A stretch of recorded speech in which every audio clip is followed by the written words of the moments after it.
and I have a link in my community tab, I believe, about that. So I was a guest over there. Enoch interviewed me in Nevada. So that was a very exciting afternoon. And I figured, you know what? I got the studio all set up here, cameras ready to go, and I have a mail call. So I got a package of seeds in the mail from Candace over at Elder and Oak Farm, and she had been doing quite a few this year. And so I thought, you know what, I'll do a quick mail call with her.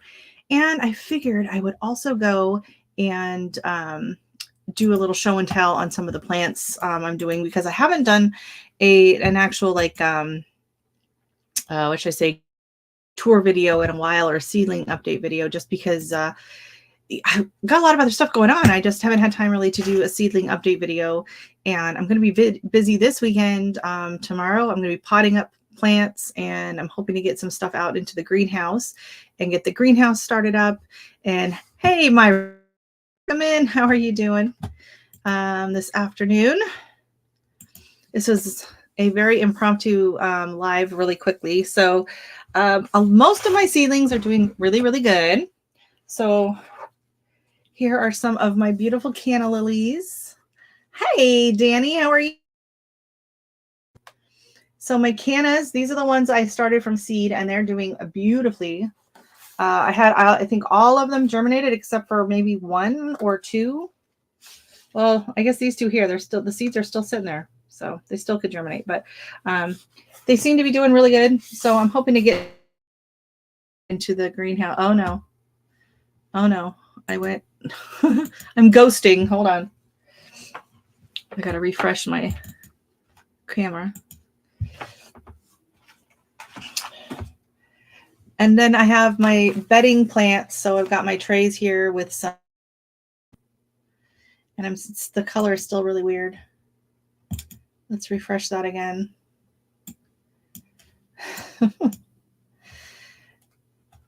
My audio is jumping. Is it better now?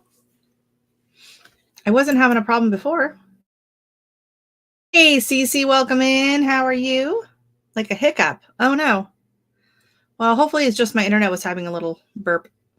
So here we have some petunias. We got lots of petunias on the one end and lots of petunias on the other end, and then a few scraggly lobelia here in the middle. Where are they? Far. There we go. Nope. Right there. They took forever to germinate. You noticed in my last live too. Oh crap. I have like the fancy microphone. Enoch didn't say anything on the live I was. Hey, Storms, how are you doing? Let me just check my settings and see if there's something I can do with audio.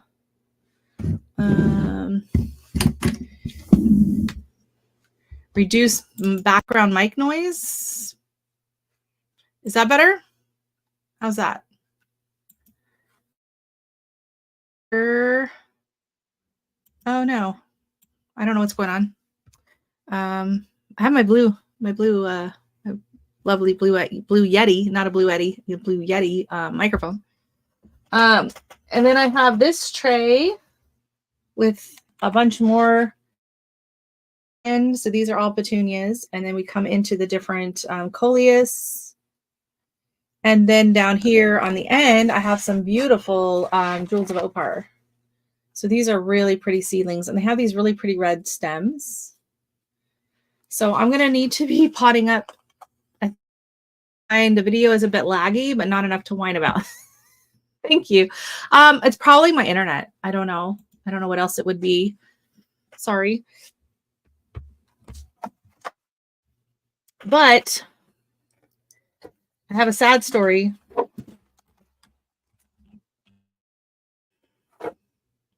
Hold on.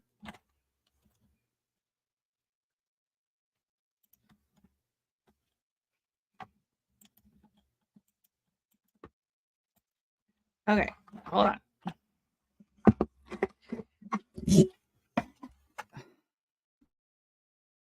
In there for a minute. Okay. Everything fell.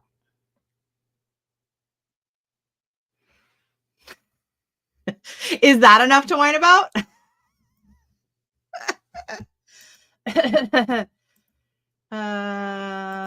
Okay, sorry about that. The microphone is the least of my worries today, apparently. Okay, so all of my seed trays have been doing really well, except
now do you see anything? Am I back? I don't know what like the whole just my whole computer thing just froze for a minute there. Am I back? I see the clock moving now. I'm sorry about that. Oh my gosh. I didn't realize and I've been sitting here talking. I had no idea that it was that it wasn't going.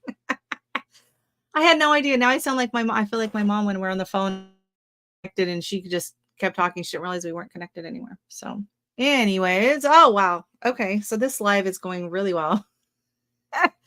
Not only did I throw the camera on the ground. Okay. So anyways, let's get to the seeds. That's why you're all here. So I got some lovely little seeds that I won from Miss Candace. So and I'm going to try and get these seeds in the ground this week, not in the ground, in soil.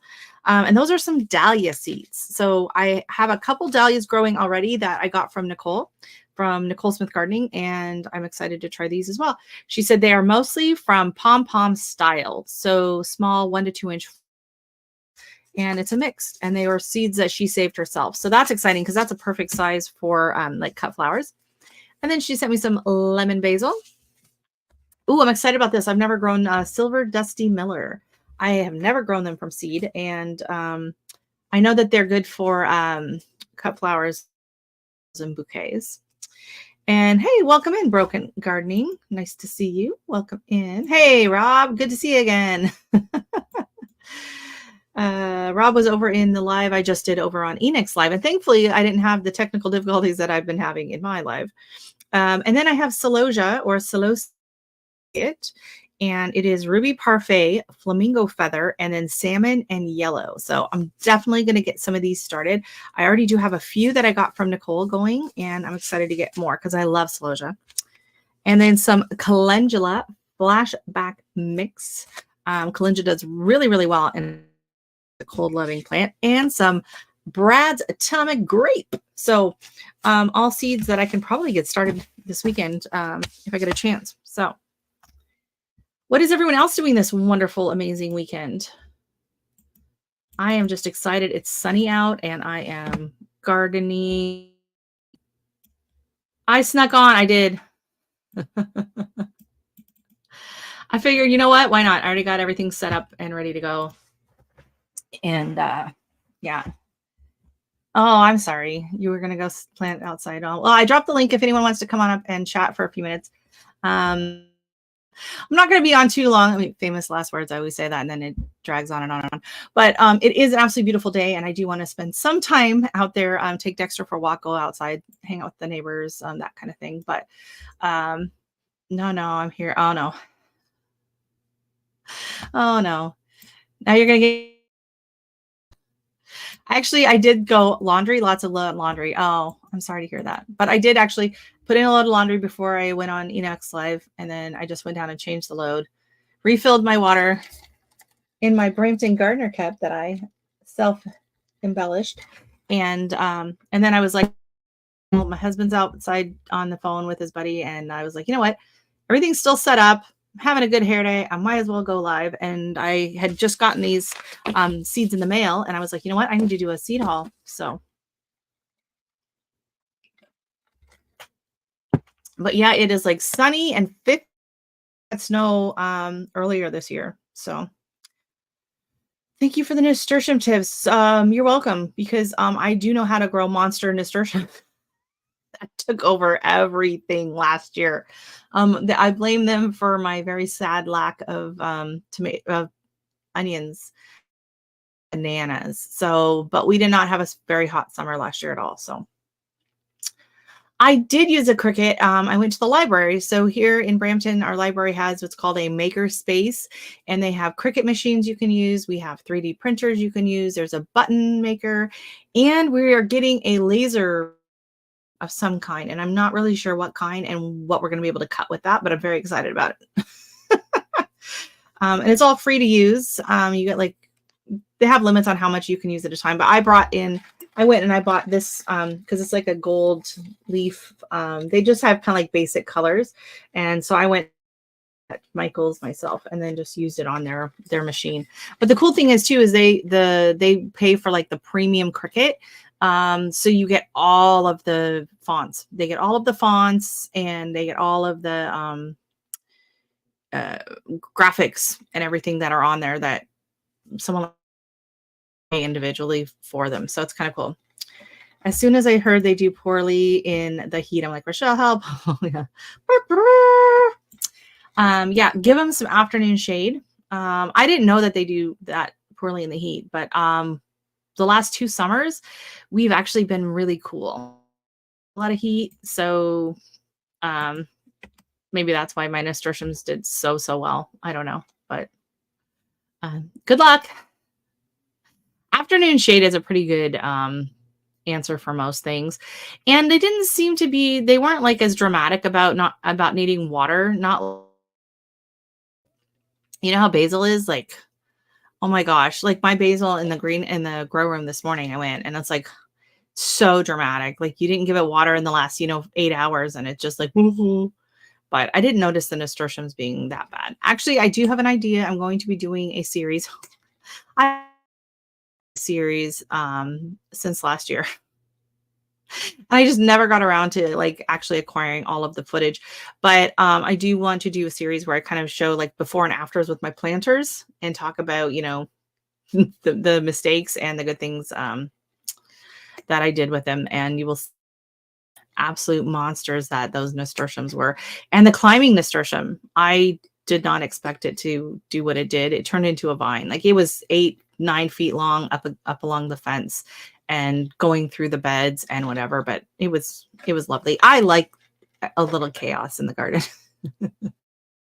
Things meandering and kind of blooming where they ought not and all that kind of stuff. I like the whimsy of it. And you know what? If you're strong enough to grow and do all that, then you know what? You deserve a place in the garden. And if you bloom and you're beautiful, then yeah, you can stay. So I do want to do more with the nasturtium and, make nasturtium butter, which I've been talking about for like the last 3 years that I'm going to do. And I still haven't done it. I have eaten the nasturtium leaves and I put them into a salad. I know like petunias, they say you can make like jam and stuff, but my petunias get so covered in aphids that the thought of making jam out of them is just not great. I have never really noticed aphids on my nasturtiums, and I know they're supposed to be a trap crop, and I've just never really noticed it. I've never noticed a lot of bugs on them, or on anything around them. So I don't know if they're repelling or what, but I do know my petunias are huge. Doesn't seem to actually bother them. Like they keep blooming and they keep doing their thing, and I just don't look too closely at them, and then I don't get creeped out. And I also noticed that the evening primrose, I get one or two that just self sows itself in the yard every year, and I leave it, and it gets covered in aphids. Really is an attractant for the uh, Asian beetle. So if you have trouble with the Asian beetles and they're eating stuff, I really found that was helpful. I had the evening primrose growing and it was covered with the beetles, and it was right next to my hibiscus and my didn't have any on them, and those are two kind of big magnets for it as well. So they worked. I know, but they don't seem to. Oh, I haven't tried nasturtium jelly. That's interesting. What is going on in oh yeah, that sucks. And welcome in, Alexandra. That's awful. We did not have that much snow. We did get snow. We got snow on Monday and then a little bit on Tuesday and Wednesday and Thursday down as I was coming back from the store. But fortunately, it's all melted today and we are a beautiful 40, 50 degrees. It's a hot mess in the chat. Good grief. I need Jay over here to keep an eye on you guys. They are misbehaving. Yeah, I'm hoping to get mine planted Monday. So what do you guys all think about planting out on the day of the eclipse? Is that good or bad? Yeah. Oh, that's right. You got over a foot in Thursday. That's right. Yeah, you guys, that's crazy. Some of that stuff. Yeah. Well, that's good. Now, most of my nasturtiums, I actually did in containers. So I did have a few in the ground, I think, but most of mine I grew in containers. So I don't know if that makes a difference. Yeah, it'll depend. You say do it? Yeah, it'll be really cool filming it in those ridiculous glasses. Well, we have the greenhouse set up, but he just got to figure out the temperature, the heat, the heater on it. So let me see, what is the low tonight?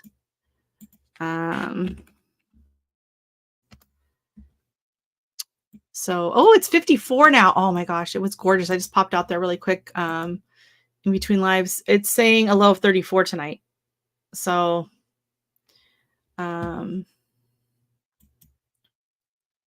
maybe we'll practice with the heater. 34 is our low tonight. Sunday night is a low of 36. Monday is a low of 39. Tuesday is a low of 43. And then it looks like we're into like the 40s kind of after that. So I would feel safer with my tomatoes and peppers and things out in the greenhouse with the heater. But just in case the heater conks out, as long as it's in the 40s, be less scary. Just heard about planting by moon cycles. Haven't really read up on it. A lot of people do that. I don't know. People really swear by it. I've never gotten into that. Big pots once the threat of snow is for not. Moon cycle for planting has been scientifically debunked. Oh no. If I lived up there, the greenhouse would be stuffed to the brim with peas, brassica, Swiss chard, jam packed. Yeah, I mean, it's kind of one of those, old wives' tales, and they're just done out of habit, and it's a good as time as any. to put stuff out. But I mean, some people swear by it, and you know what? If that's what floats your boat, I have no problem with you doing that. I just figured, looking at the weather Monday night, I'm for my plants being in the ground. But I am hardening them off. So all my brassicas, my peas, they're all sitting out on the deck right now. I was hardening them off earlier in the week, and then I had to bring them in overnight because it was so windy and nasty out there, and I was worried about my baby. So, and then if I get them all planted Monday, like maybe Monday, Tuesday, I can start, getting them all into the soil there. And then I can start potting up my tomatoes. So my tomatoes, I did not bring them in here to show you for show and tell because the tray is way too big. It won't fit in here. And they're kind of top heavy. Still in the 2-inch soil blocks, but they're like 18 inches tall and they've got fruit on them and everything. And they're doing really, really well, but they need to get potted up. So I'm thinking I'm just going to pot them straight into their forever containers. So I have those vertical, the white, what's it called? Tower garden that I planted a lot of my dwarf tomatoes in last year. And so I do like 2 dwarf tomatoes on one side, on each side, and then I do 2 basil on the other side. So I could really clear out that big tray if I get a lot of that done and put on there. And then I can put more things into the 2-inch soil blocks. So these petunias here, they need to get potted up because especially these, they're kind of crowding out my lobelia. And they're just doing really good. And they could go into these, like right now, they're still all in those little 1 3/4 inch soil blocks. Let me show you. Let me destroy my plant just to show you. Okay. All right, come on. Nope. It's gonna make a mess. Never mind. Don't take my word for it. You can still see the soil blocks in there, right? Yeah. So I got those. And then for anyone that wasn't in here earlier, I have my canna lilies. These are all the ones that I started from seed. And I also will be having the other ones that I have the bulbs still. They're in the basement and I need to get those out. It turns out the plants grown during the eclipse go to be mutant plants that love the darkness. Perfect. I lived up there. The greenhouse would be stuff to the, yeah. Oh, I already read that one. Okay. Where are we at? Gardeners know it's a 6th sense when to plant outside. How do we get it? Last year we failed hardcore and learned our lesson. No, serious on that. Well, not ChatGPT. I don't trust ChatGPT because ChatGPT only knows what it was fed. If you're using the free one, I'm not using the one that can actually do web searches. Look at your 10-day forecast. Well, before the frost date, right? My frost date's not until May.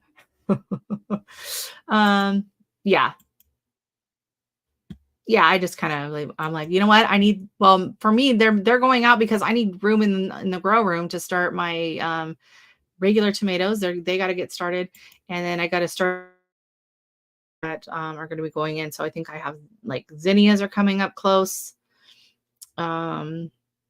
Sunflowers. And then, I have a lot of the warm season veggies to get started as well.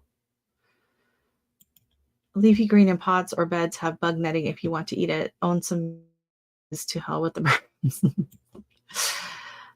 Leaving plants to Hey. Are you saying I'm a bad influence? You can start 2 batches of some seedlings 2 weeks apart, then choose accordingly to real. Yeah. There's always that. You can always or just, plan out half of it and then, it's always worth experimenting, right? I heavily believe in that.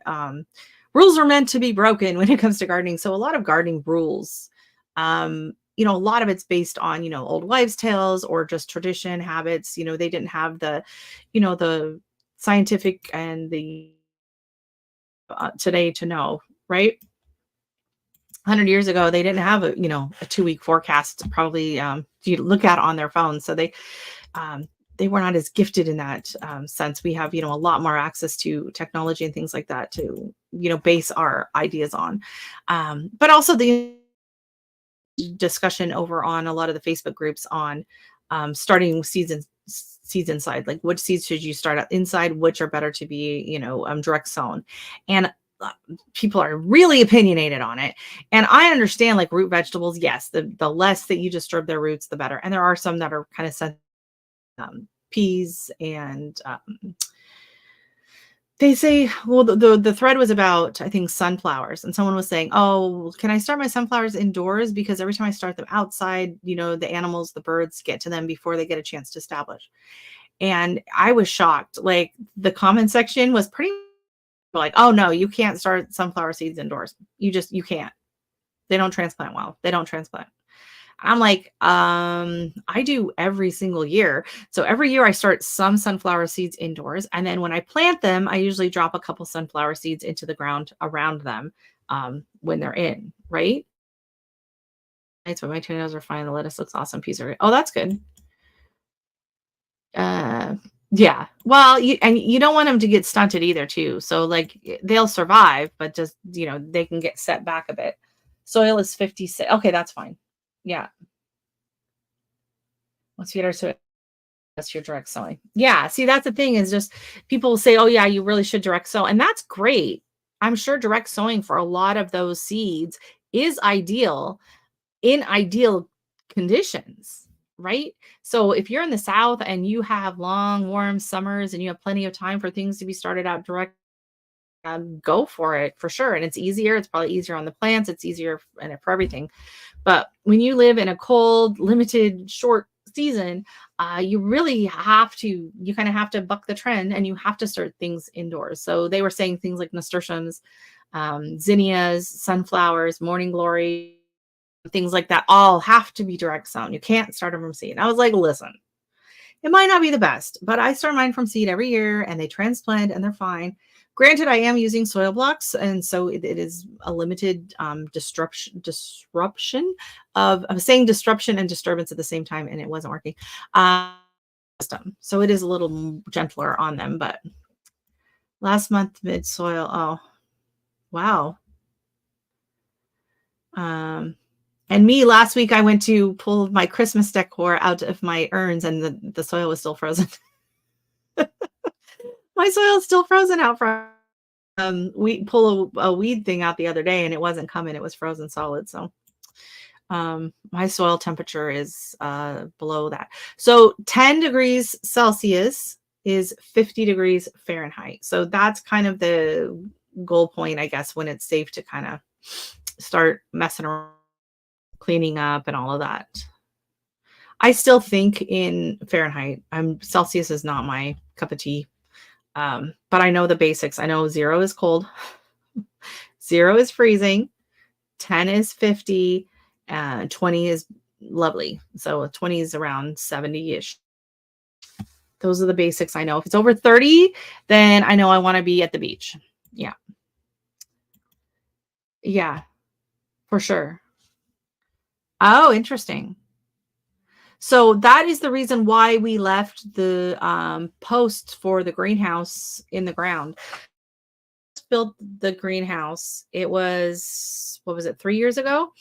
And we were waiting and waiting and waiting to be able to drill because it has like these anchor bolts that go down and the soil was frozen. Like we couldn't get them in. So finally, when it thawed enough to get them in was when we installed the greenhouse.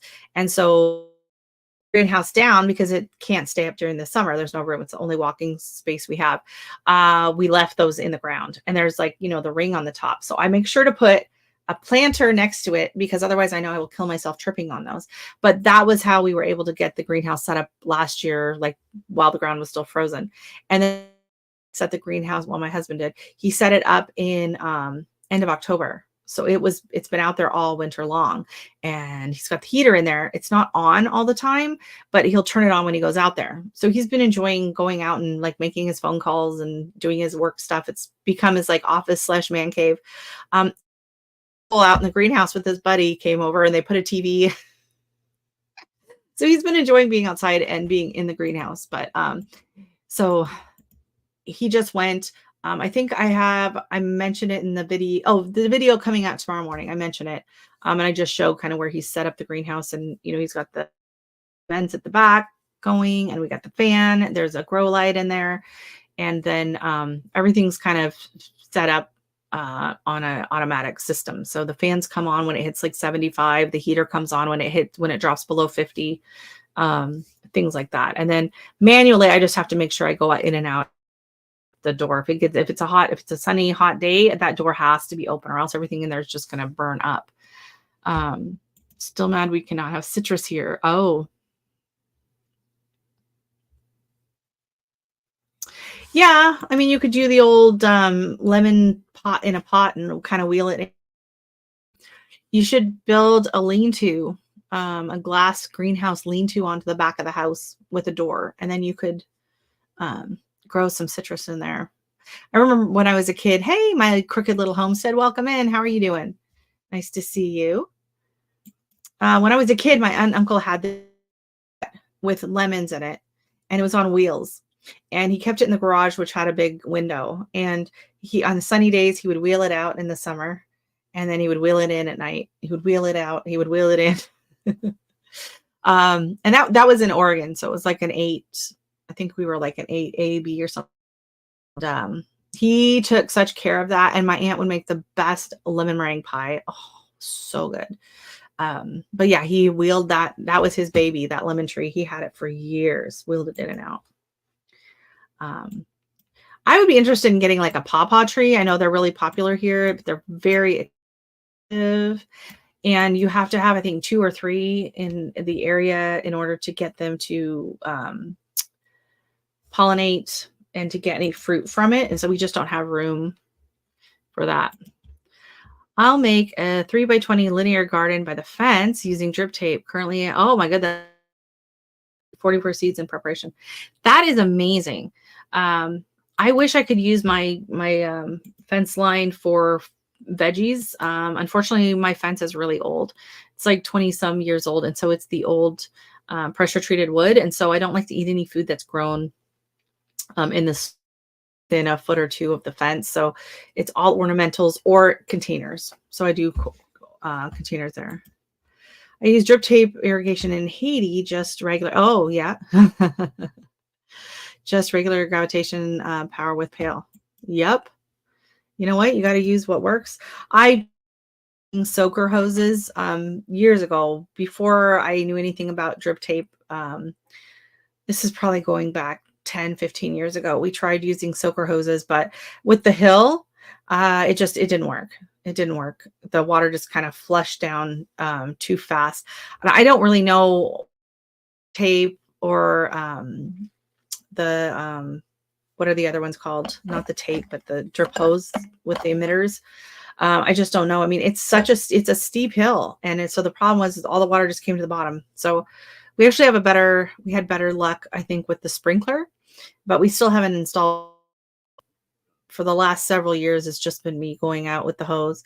And I do love watering. I love when it rains and I don't have to water, but I do love watering, and it gets me out, checking on all my plants. But, on a hot summer day, it can take me 45 minutes just to water the back garden because I have so many stupid pots. I think I have pots or something stupid last year in containers. And so those take a lot longer to water, and you really have to be careful. It's more finicky when you don't have flat land. Yeah. So that's my problem with the hill. And so it's like coming out from the house, it slants down a bit, which you don't notice it as much because it goes down into like this dip, which gets full of water and floods out. And then it goes straight up the hill into this big swoop. So where the greenhouse is the only like relatively flat space we have in the yard. And it's about 6 feet by 6 feet. And that's it. Everything else is kind of slanted down or goes zooming. It's a really odd backyard. But the thing is too, like, you don't have to be, I think you can be a little freer in the landscaping of it because, you don't have to worry so much about the plants in the back getting lost because it's on a hill. So everything's kind of like on display. So it does showcase the flowers and better in that regard. But if it was flat, I would have a pool. So it'll be a small one. But if it was flat, we would have a small pool out back. Just, a pop-up one in the summer because my daughter and I love to swim and love to be in the water. So that is her problem with our backyard being the hill there. also is like if it's raining a lot, it's good because nothing's really getting flooded out, especially because we have clay soil. But the problem with the hill is it's hard to keep, especially stuff at the top. It's really hard to keep it moist. And so that's why I'll do some of the planters and things at the top, because then at least, and I know it sounds weird, planters, the container full instead of it just running down the hill. I've been working in my garden all day and making a spot where I've started a fruit garden. I'm transplanting wild blueberries that I found on my property. That is amazing. I absolutely love wild blueberries. They're so good. So good. It's with a hill, but need better design. Yeah, I don't know. And my husband has no interest in it. And hey, Gillum Farms, how's it going? Are you guys having a party? They are down at the Oklahoma 10 killer meetup, right? Is it the Mid-America? I can't remember what they're calling it. There's so many now. I did drop the link if anyone wants to pop on up. Also on a slide decline. Yep. Pots for most melons and cucumbers, all vining squash go in terrible clay, rocky native soil. They love it. Yeah. Well, you know what? My soil is it's clay, heavy clay with hard pan. Is an absolute nightmare. Like it's, oh my God, it's so hard to dig a hole to even plant just a small perennial. So my husband did get an auger that we've been using, and it is awesome. So I did drop the link into StreamYard if anyone wants to pop on up. So it's funny. So we've been invited to my husband's aunt's 80th birthday party coming up in May, and they live on a farm. And your April meetup is okay. There we go. Hey, Tigsy. How are you doing? I call you Tigsy. Is that like I struggle with, I always flip the I and the E in the chat. How are you doing? And welcome. Yeah, there's a lot of meetups going on this weekend, and I didn't get to go to any of them, unfortunately. So yeah, we're going to her birthday party in May, and she lives on a farm. That's where the family's grown up, and it's a big farm, and it's kind of like a huge ton of people in the area that group out there. And so they said to bring a shovel because they want to be planting some trees.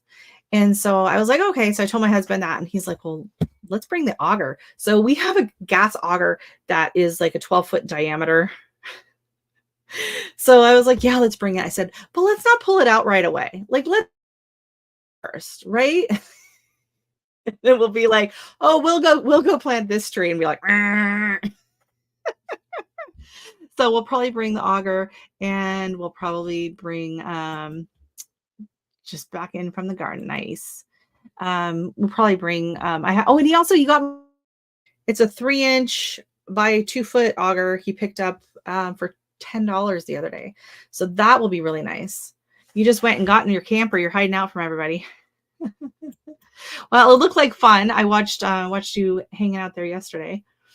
I started brassicas in my 10 by 12 greenhouse that I'm getting ready to use an old carport and turn it into a greenhouse for my 4 pineapple plants and 3 tangerine. That sounds amazing. That's a great idea with the carport. So the carport, are you going to do 12-inch diameter auger? What are you going to use? Poly, like plastic? Are you going to use like a solid clear, like solid plastic? Hey, how are you doing, Indiana Backyard Gardener? Nice to see you in here today, Adrian.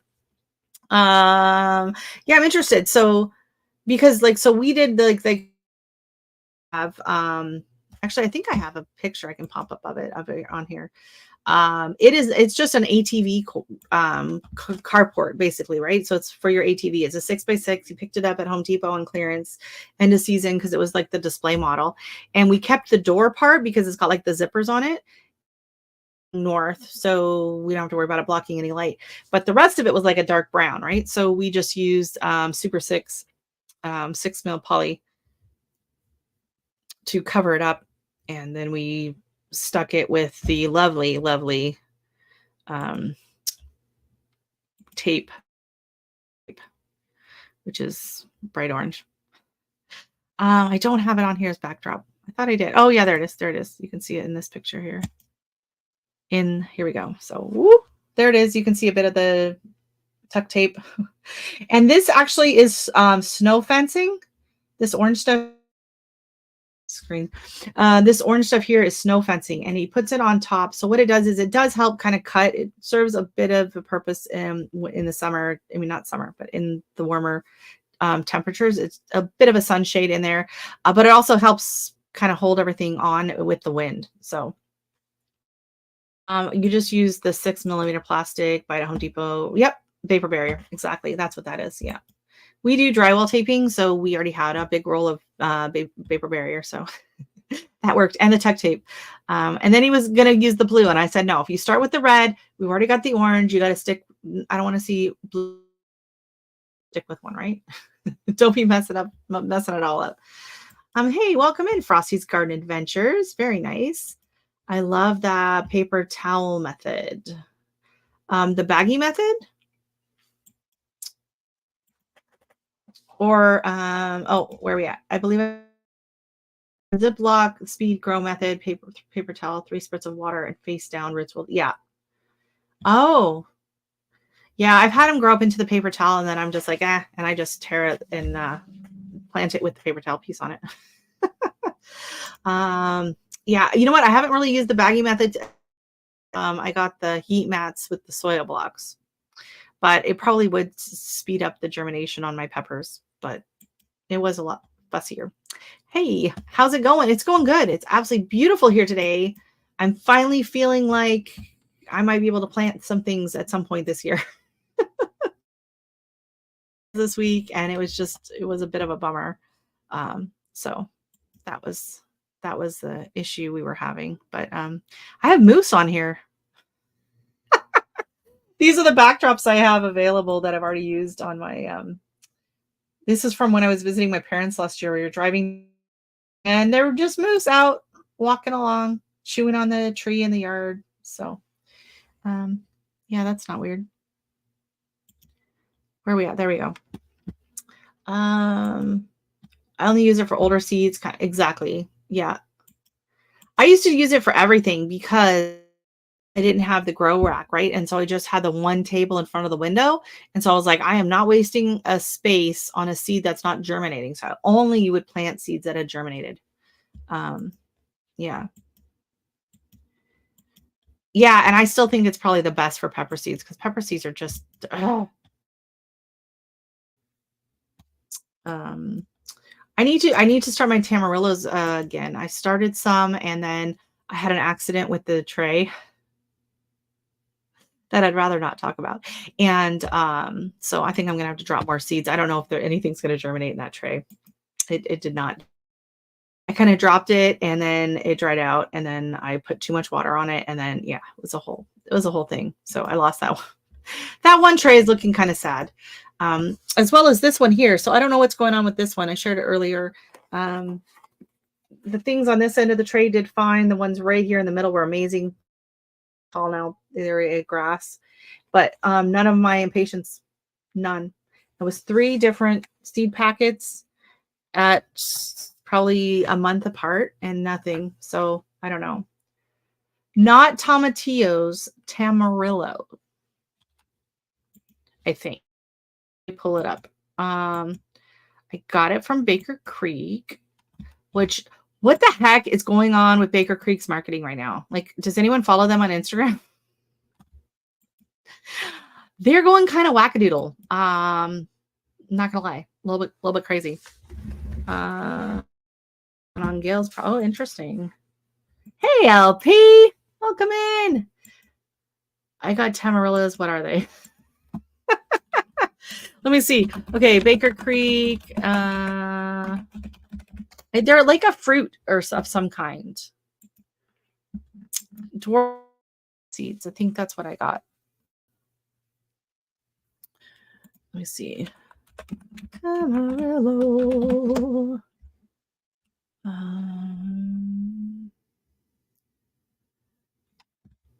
Hey, Nikki. How are you? Great to see. Oh, thank you. You did catch some. Oh, that's awesome. Thank you. I had a good time. It was nice. I was up before Linda Vetter. I've been saying her name wrong all this time. Oops. Okay, here we go. Present. Share screen. No. Here we go. Aren't they cute? They're like these cute little berries. They say sweet, tangy fruit in abundance. When fruit is a deep golden orange, very sweet, tropical, fruity tropical flavor with overtones of pineapple. Dwarf tamarillos are superb for juicing pies, preserves, whipped into smoothies, or eaten out of hand. The foliage is very fragrant, and at all stages, the plants are very lovely and ornamental. This South American native produces well in our Missouri gardens. Tomatoes. Super easy to grow in frost-free conditions and eventually grows into a small tree. Super delicious. So they're super cute, and I don't know how to get the page to turn. There we go. I wish it would show more of the plant, but I similar to a tomato. So she kind of said Vader. I always said Vader, like Linda Vader, like Darth Vader. I don't know. Yeah. So hey, nope, I'm clicking on the wrong ones. I went to click on Jamie and then the comments moved. Hey, Jamie. I do like paper towel germination in a pot. Oh, interesting. Very nice. I have also several apple trees on the property. Oh, wow. That's really nice. You're like growing all kinds of stuff. Superstar. Oh yeah, we got everyone rolling in. Hey, Monica, Katie, food forest. What happens when I'm looking down trying to figure out how to how to use the share feature? Welcome in, everybody. Nice to see everyone. Now you have to look them up to see if you need them. Well, you're probably going to need them. Thank you. Yes, smash that thumbs up. Buddy, it's nice. I feel awkward doing the, not knowing when to go live and doing pop-ups and whatever, but figured, you know what? I was already live over on Enoch. The Urban Gardener was interviewed over there today, and I figured, I already got the setup. I got my hair done. Let's just might as well go. Oh no. Is that what it's saying for the hardiness? Is that what it's saying for hardiness on those? So for me, I'm just going to treat it like I would I'm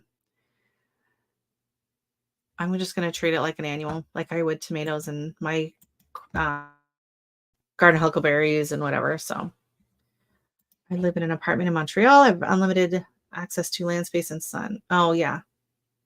Very limited. Sun is not totally free when you think that's true. That's true. Ah, thanks, Johnny. We're all enablers. Marsha, who lives in Montreal, and she gardens on a balcony, and it is absolutely insane the amount of plants that she packs into this balcony garden. We've been swapping seeds back and forth for a number of years, and she's gotten into growing a lot of the dwarf that I had. I sent her those and lots of little peppers, but she had, I can't even remember all the stuff she had out on there last year. It's a pretty big balcony. I was shocked. And fortunately it's south facing. And she grows a ton of stuff out on that balcony when she can get it to survive to go out, because she's got a lot of cats and they like So is anyone in here going to any of the meetups that are happening this year? I know there's a lot happening soon, and I know Johnny is at one right now, Gillum Farms. But anyone else getting to do any meetups? You started sweet potato slips, and they're coming up beautiful. South Homestead, Danny and Wanda. Oh, that's awesome. I have never done sweet potatoes. I've done like sweet potato vine, the ornamental ones. I buy it and grow that in my urn, usually out front every year. I've never grown sweet potatoes or potatoes. I usually stay away from a lot of the root crops just because for root crops, I don't have the space for it. And like I said before, most of my veggies, I do like to grow in containers because of the problem with the wood from the fence, and the deck all has the old pressure treated stuff. And so I don't like to eat anything that's been, could be contaminated by water from that. So I really only have like kind of that I can plant stuff like that in. Everything else I put into the containers if I'm going to be eating it. We have apple trees here.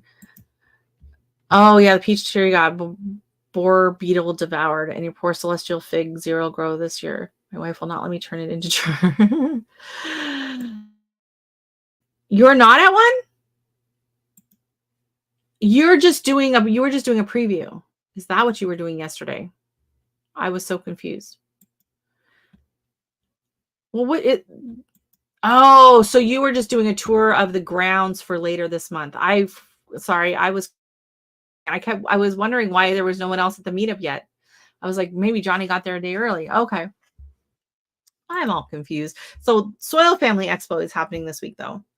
In a 6x1 foot DIY hydroponic on balcony. Oh, that's great. Yeah. I've got so many cherry tomato salad, sugar snap. There's such a variety of dwarf plants out there now. There are peas, there are dwarf pea plants. I think Slava at Kitchen Garden Therapy, she's been growing those. These dwarf plants are such a great idea. I grow regular potatoes. I've grown 3. Wow, that's amazing. And some in containers. Yeah, I just in my growing space for those yet. I can still here in Canada, PEI is a huge potato growing area. I can still get, potatoes and things like that really cheap. And so it's easier for me to be able to. Hey, Miss Gillum, how are you doing, Christine? The fun police just shut up. I live just north of the Muskokas. Oh, wow. Wow. Muskokas are beautiful. So if you don't know the Muskokas, they are the beautiful lake country of kind of middle. I mean, I think of it as like, I forget how big Ontario goes. So Muskokas are about 3 hours, probably 3 to 4 hours north of me here in Ontario, kind of above Lake Huron. I'm trying to look at the map. I should pull a map up. Actually, I could do that. So it is it's funny because, those chairs that you sit on, those nice wooden chairs, here in Canada, they call them Muskoka chairs. And in the US, they call them Adirondack chairs.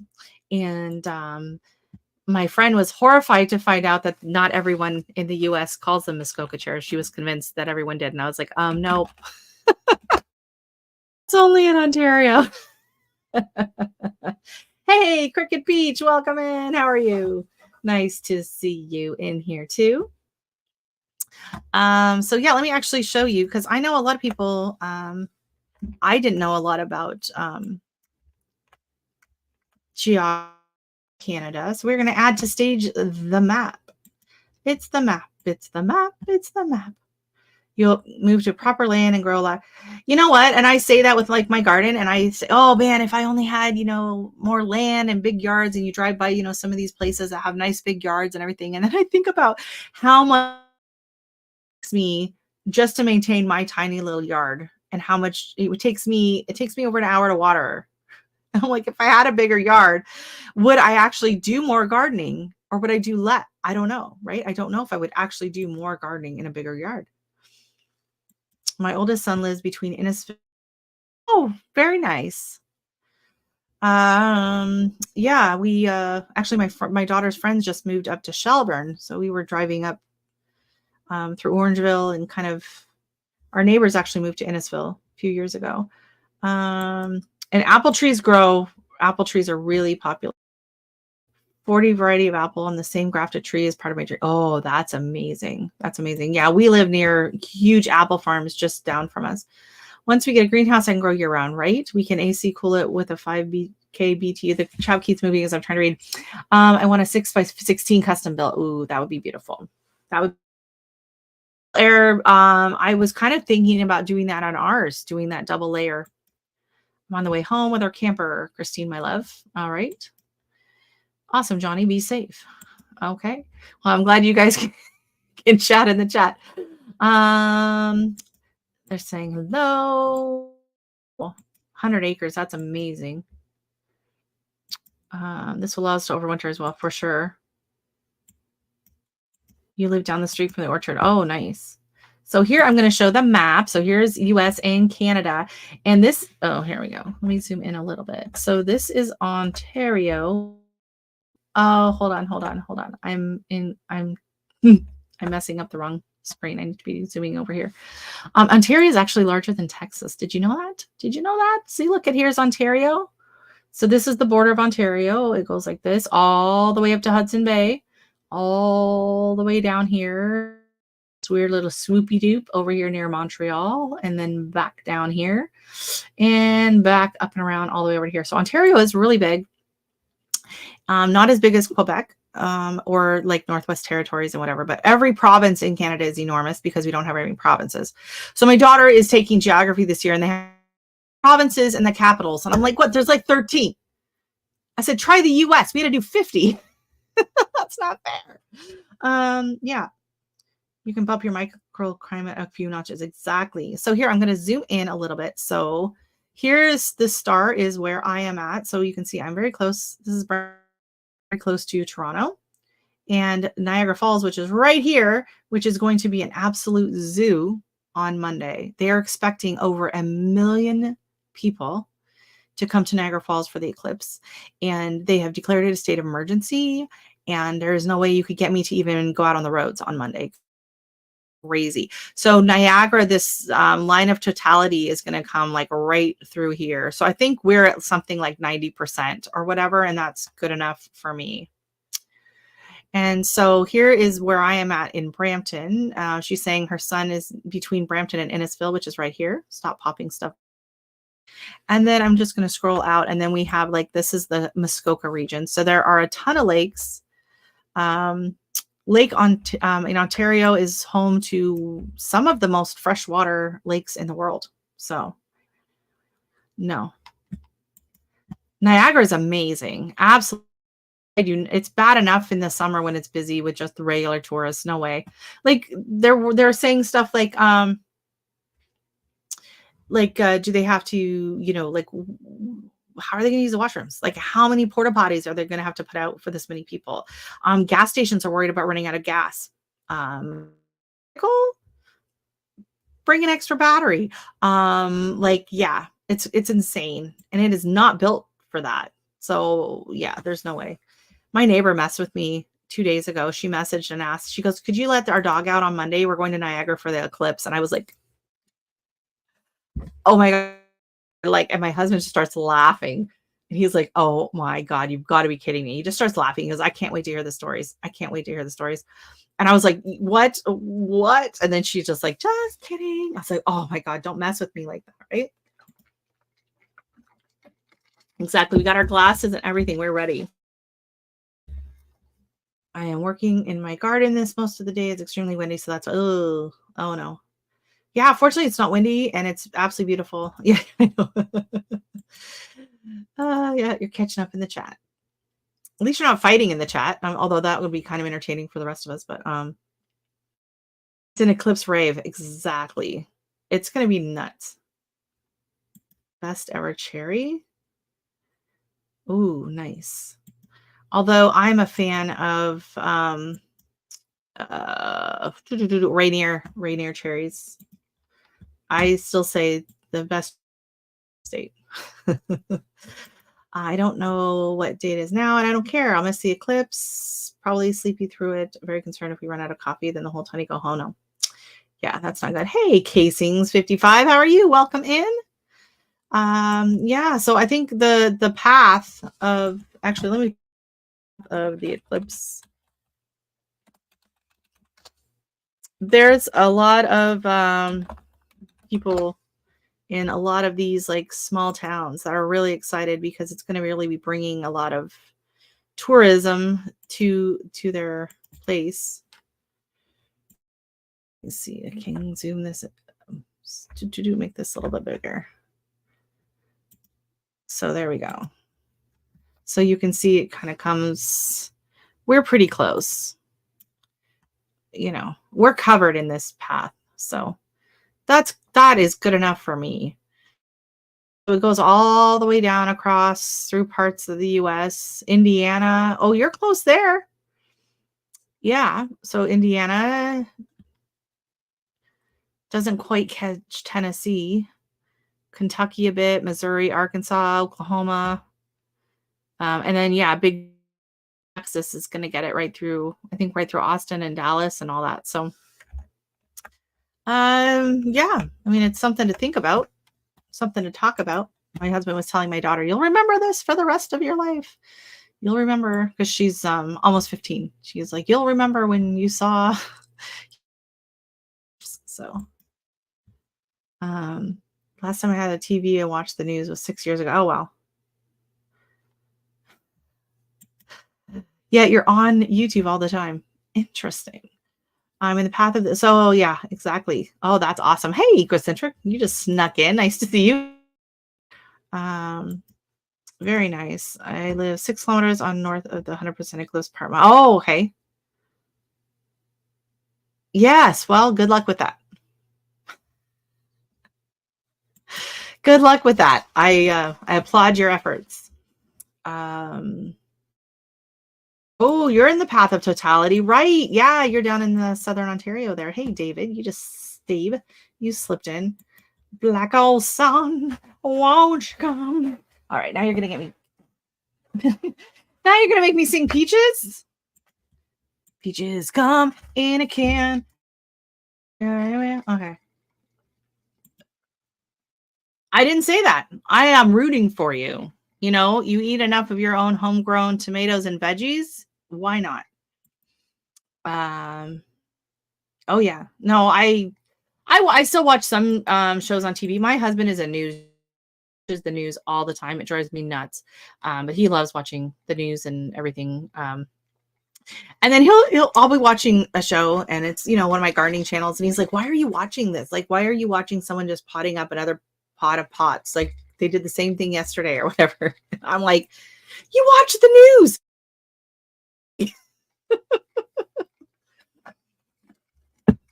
There you go. The peach earthworm. Yes. I used to love that song. Oh gosh. Um, Now that's stuck in my head. Thank you very much. So, oh, it was funny. What song came on? I was jumping on the trampoline. So my husband got me a mini trampoline for Christmas. So I've been trying to use it, 3 to 4 times a week. I want to jump on it because it's really good for your lymphatic system. And I suffer from lymphedema. So I've had problems with my lymph system for years. And so I'm trying to, jump on the trampoline is really good for you. And it's good exercise. And I've lost my mind. But you really need to get the right music, because if the music isn't pumping, like if the song is kind of slow, you cannot jump faster.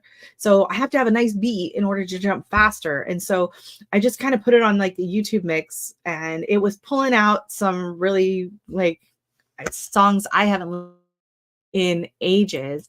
And then my daughter comes down into the basement. And all of a sudden it just starts playing some Right Said Fred. It's like, I'm too sexy. I'm like, oh my gosh, I have not heard this song in so long. But it was funny. There was a couple other good 90s jams that came on. And I was like, oh man, I haven't. That's the problem, is I go down there and I want to jump on the trampoline and I want to listen to something, with a nice beat. And all of a sudden, like my mind goes blank. I cannot think of a single song. I'm like, I can't think of anything that would be good right now. I get all the people tearing through their cheaply made trampoline. Oh no, yeah. No, this is it's just a mini. It's like maybe 3 feet in diameter. Sits in the basement. You don't go high, which is a good thing because I'd hit my head on the bulkhead. I always have to jump and double check to make sure I'm not going to hit my head on it. But yeah, I don't go too. There we go. That's a good one. Added that to my list of swimming with sharks, jumping out of volcanoes. You should have seen, what did I post on Facebook last week, where it was a hot air balloon with a trampoline below it. And so people were jumping on a trampoline up in the middle of space, basically. Fortunately, they had parachutes on. And so then they would just parachute to the ground. It seemed like a terrible, terrible idea. I only have internet. I haven't had regular TV for 15 years. I watch YouTube and something on my phone sometimes. There you go. We actually have the internet. We had antenna for quite a while because like cables, and we're in a 3-story townhouse. By putting the antenna up in our attic, we get like 35 channels on our antenna. Most of them are from the US because we catch them from Buffalo, and they're like high def channels. So we get a lot of we watch a lot of local Buffalo weather and channels. They have Buffalo has a ridiculous number of house fires compared to other places. Yeah. Hey Dave, by the way, love your channel and insane growing efforts. Well, isn't that nice? That is nice. Oh, you know what? Drop in links. Can you drop links? If you say link, is Nightbot on? I don't know. I keep forgetting about Nightbot. I haven't logged into Nightbot in a long time. I had it set up where you could just say the word link and it would drop your link into the chat. Well, I mean, that's the thing. It's like what we see is what they want us to see. Like we were talking about that the other day, and I was like, they would never, the journalists we have today would never be able to see a movie like Pelican Brief. Like they don't make journalism anymore. They just get that this is what you're going to report and this is what you do. There's no one out there, like trying to get that story and trying to expose this and that and everything. It's just, where's my paycheck coming from? Who do I have to kiss up to? And it just boogly woogly, if you ask me. So, all right. I'm trying to see what's going on with Nightbot. Maybe I can get him to wake up into the chat.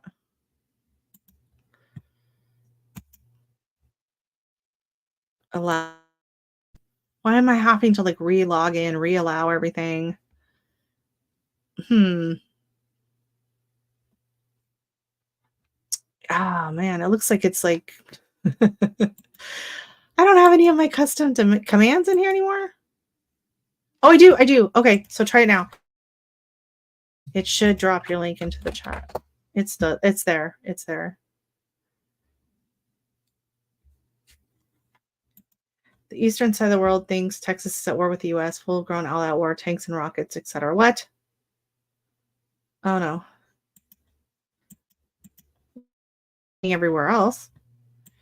Okay, is link not working? Okay, and then you should also be able to say weather and then your town, and it should give you the weather. I don't know if it's working or not. It's showing up on Nightbot that it's there. My custom commands. But it's being stubborn. All right, I'll have to figure that out next time and see what's going on. I don't know. Or maybe it just won't drop my link. I got free seeds yesterday from a big store. They got seed envelope chewed by. Ooh. Give me the open package. Very nice. Yeah, nope, it's not working. Sorry. That's awesome. Oh, so my seed packet. So if you weren't here when I did that, I got some. These are from Candace at Elder and Oak. I got Brad's Atomic Grape. Got some calendula flashback mix. I got some celosia, which I'm really excited about. Ruby parfait, flamingo feather, salmon, and yellow. So I'm going to be starting lots of that. Silver Dusty Miller, which is very exciting because you can use that in flower bouquets, and I do like the foliage. Lemon basil, which is delicious, and dahlias. So these are from, she said, mostly her pom-pom style dahlias, which are 1 to 2 inch flowers. So those are perfect for in bouquets. Oh my goodness. Oh wow, that's cool. I should have brought in my cinnamon basil. It is started at the same time as the other basil, which are about this tall. I have pruned them off, a time and again. My cinnamon basil, I have cut it and propagated it and cut it and propagated and cut it and propagated. I probably have like 6 cuttings off that one seedling that got so big. It is the most vigorous growing basil I've ever grown. It is just obnoxious. Yay! I'm glad. Oh, thanks for popping in, Nikki. Thank you so much. You were the sunflower marathon. Oh no, I wasn't talking about you when I meant. Yeah. So, and then I've grown lots of different basil, right? I have 6 different basils I'm growing this year. Most of them are, kind of like, they grow medium, whatever. I find the lemon basil is a little bit more of a delicate basil. It's got it seems a little bit more dainty of a basil. Cinnamon basil is a beast, and it grows beautifully. It tastes good, and it's amazing in bouquets. So I love growing it. Lime basil, I found the seeds were weak and wimpy, and they didn't even make they were awful. Hey, Rob, I was so happy that you popped in, and it was nice to see you over on Enox. And you go and have a good rest tonight, okay? Thank you so much. He's all the way over in UK, so it is night time for him. Good night, Rob. We had great luck with mammoth basil and partial shade half the day. Oh, that's nice. I haven't. Hi, basil. You know what? That's no Tulsi. Tulsi's the one I didn't buy. I didn't buy the seeds because my daughter says you have enough basil growing, and so now I regret not buying the Tulsi, but I can get that local here. It's a very, very common basil. I could just buy the plant at the store. They carry it. No problem. My oregano, beautifully. That's awesome. I tried growing oregano. It did not come back. Someone gave me one and it did not come back. I don't know what happened to it. And I don't know if my thyme looks like it's coming back this year. I've had it, the lemon thyme. I've had it in the same spot for like 3 years. It came back beautifully. This year it's all brown. And I don't know if it's because Dexter. So each year when it comes back, I take it and I take a chunk out and I put it into one of the pots up higher. So if I want to use it for cooking and whatever, that's the lemon. That's the time I use, not the one Dexter's peeing on all the time. But I don't know if he accidentally killed it peeing on it or not. Mint popped up seeds. Oh, basil. I think basil takes about a week. I've found. I've started oregano seeds. It takes forever to germinate, or are they dead? I have no idea. I have never grown oregano from seed. I'm not a big fan of oregano. And I don't know if that's just because I don't like dried oregano, because I've never really had fresh oregano because I don't really bother with it. But I don't like dried basil at all. Can't stand dried basil. So, but love, love, love fresh basil. So I'm thinking maybe I need to just try, because I know there's a few different kinds of oregano. So I think this summer I'm going to go to the garden center and I'm going to, sniff and taste a little bit of the oregano. Because I'm not a big fan of it. Oregano seeds take 2 weeks. Oh, okay. Well, hopefully it hasn't been longer than that. My parsley took forever. I had my herbs in large buckets and I put the pots in my greenhouse. Nice. My oregano came back years now. That's awesome. Winter sow it. You cannot plant oregano seeds deep, by the way. Oh, okay. Maybe do they need light to germinate? I actually got my winter sowing containers done on Monday. So they're actually spring sowing containers, but they are out there. And I'm terrified to go look because windstorms blow through like Wednesday and Thursday. And I'm picturing all of my winter sowing containers just rolling around the backyard.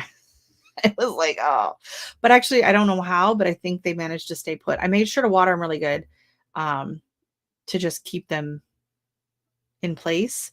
But windy, I'm laying in bed and I just hear the wind gusting and I'm like, oh no. Yeah, seriously, barely cover them. So that's like I am shocked because I think we all just assume you put the seeds in and you cover them. And there's so many seeds out there that need light to germinate. Petunias, the lobelia, a lot of the cool flowers that I was planting need light to germinate. So always double check that. And I noticed they don't really say it on the seed pack.